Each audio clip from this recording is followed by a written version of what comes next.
Yo, Everyday Superpower, a place where you learn about body language, verbal communication, interpersonal dynamics, relationships, game, everything in between.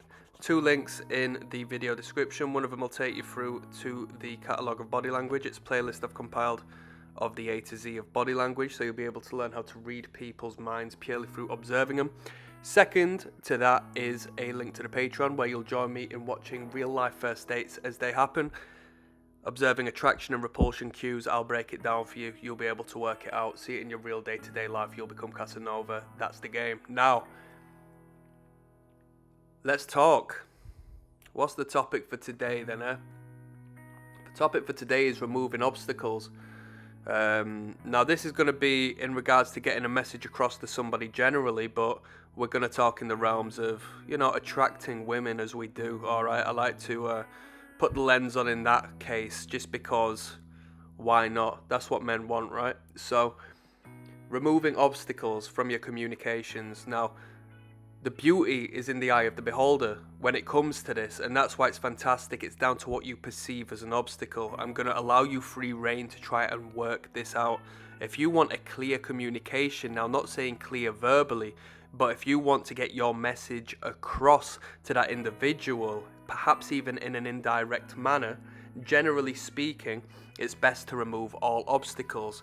Of course, there are some spaces where it would make sense to have obstacles and distractions. So if you wanted to plant a seed of such in a passing comment that might, head straight to the subconscious, then whilst somebody's washing the dishes, let's say, it might be worthwhile just making that comment then and then getting on with your business. And I say that just to cover both sides of things and let you know that when you're driving down the motorway and you're listening to your music and you're thinking about the day you've just had, you might not consciously take in that McDonald's sign you've just driven by, but your subconscious brain has picked that up, and that McDonald's sign is now a part of your mind, which might manifest later on in the night when you're hungry and you think, what shall I get today? You know what, I might have a McDonald's. Does that make sense?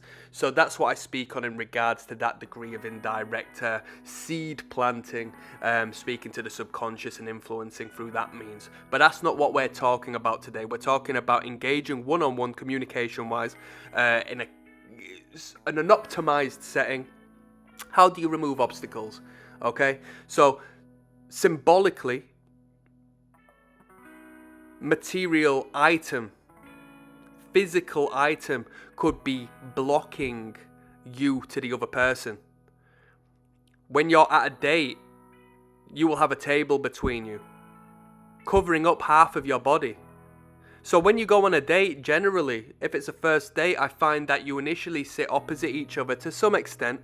I don't sit direct initially, purely as I don't want to come across too aggressive, but I will turn towards them more so as we sort of ease out.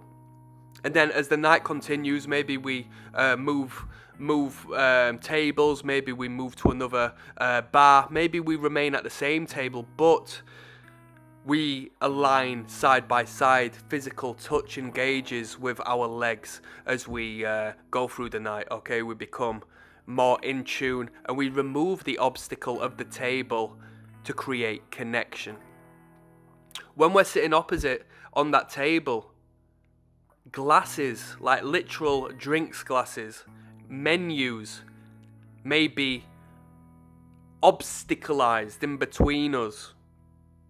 It's symbolic. It might not stop our eyes from meeting, but there is something there between us. Remove it. Get rid of it. Remove obstacles where can be. Okay? Mobile phones, glasses, even if you wear glasses, you are obstructing the eye connection. You are not optimizing the depth of connection between you and somebody else. There was a study done as to where they had 2 people go on a date. I mean, they had a bunch of couples go on a date, and they told certain groups of people that they could only see out of one eye. And so what they would do was focus heavily on one particular eye of that other person.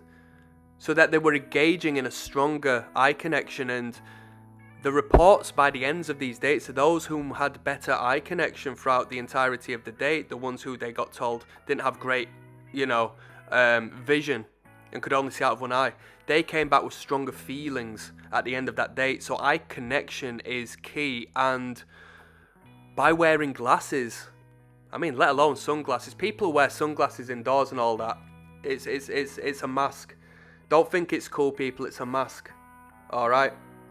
The rock stars of the world, the celebrities, the people who look cool with their designer glasses on. It's a mask. They're hiding from the world. They don't need them. If they don't need them to see, they don't need them on their face. All right, it's impractical.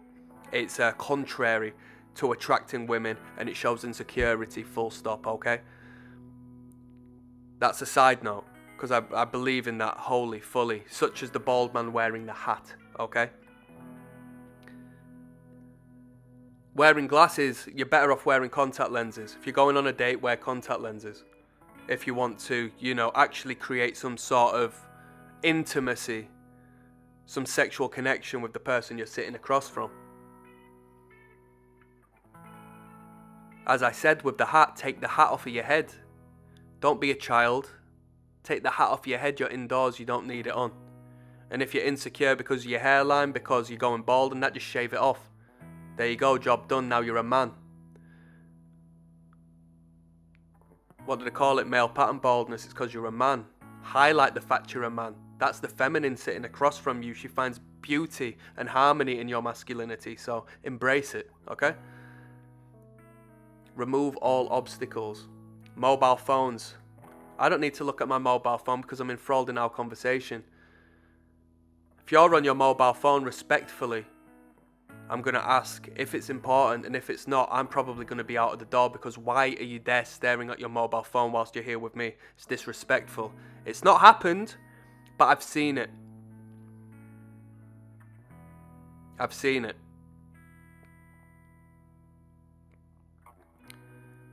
When you see people on the train reading a book, listening to music with headphones in, do you think they're easier to break conversation with than the person who hasn't got them obstructions, them obstacles in the way? Of course they're harder to get in touch with. Their mind is elsewhere. They have set up a barrier, a non-verbal barrier.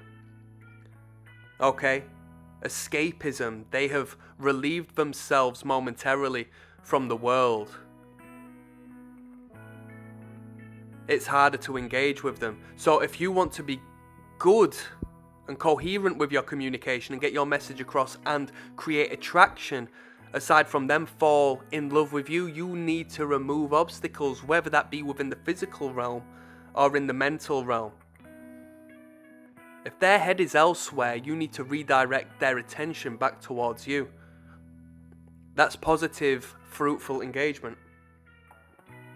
And on that note, I'm signing out. Click like and subscribe if that was some game. Peace.